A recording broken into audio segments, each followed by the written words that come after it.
করলে রোগ সারবে। আমি মনে করি এই মুহূর্তে কোনো দলের বিপক্ষ রাজনীতির বিষয়ে আলাপ না করে দেশকে কিভাবে সামনের দিকে এগিয়ে নেওয়া যায়, কিভাবে সুন্দর রাখা যায়, এই চেষ্টাটুকু করতে হবে। সেনাবাহিনী সঠিক সিদ্ধান্ত নেবে এবং কোনো পক্ষপাতিত্ব না, জনসাধারণের স্বার্থে সিদ্ধান্ত নেবে, দেশের স্বার্থে সিদ্ধান্ত নেবে। এই উপলক্ষে কাজ করাতে হবে এবং মতের বিরুদ্ধে কেউ যেতে পারবে না এমন সিদ্ধান্ত নিয়ে একটা দল গঠন করতে হবে। দলের বিনিময়ে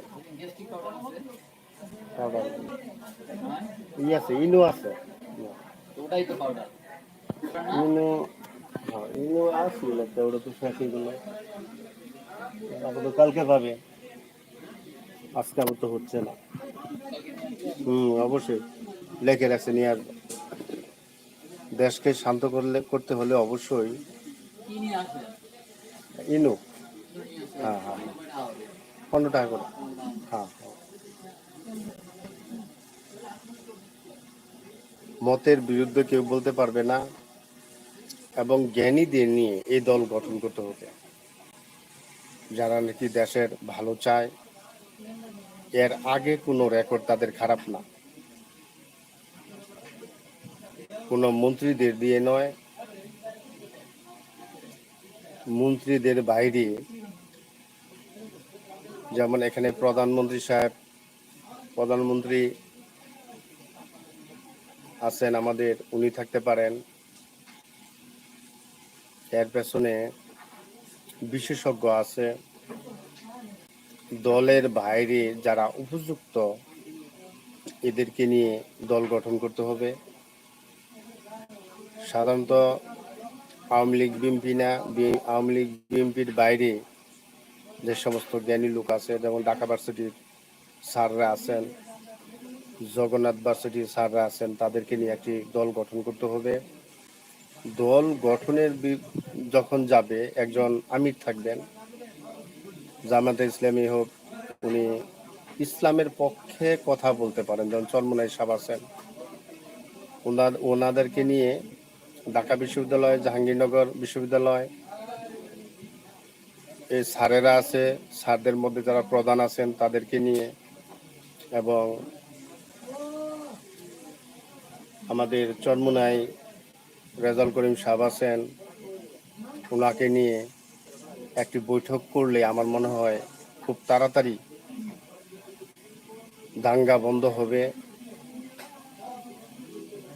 এরা যে সিদ্ধান্ত নেবে, এই সিদ্ধান্তের বাইরে কেউ কথা বলতে পারবে না। কোনো আওয়ামী লীগ বিএনপির কোনো মত থাকবে না, এখানে রাজনীতির কোনো আলাপ হবে না। সঠিক আগে যা দিয়ে শুরু হয়েছে এবং শেষ হয়েছে, বর্তমানে কি চলতেছে, এই সমস্ত বিষয় নিয়ে সঠিক পুঙ্খানুরূপে আমি মনে করি দলটা গঠন করলে সবাই শান্ত হবে, দেশ শান্ত হবে এবং তত্ত্বাবধায়ক হোক আর সরকারের অধীনেই হোক, দেশ বর্তমানে কিভাবে চলবে এই বিষয় নিয়ে আলোচনা করতে হবে। আমরা যদি শুধু বাড়িয়ে যাই সমস্যা, তাহলে আমাদের সমস্যা বাড়বে।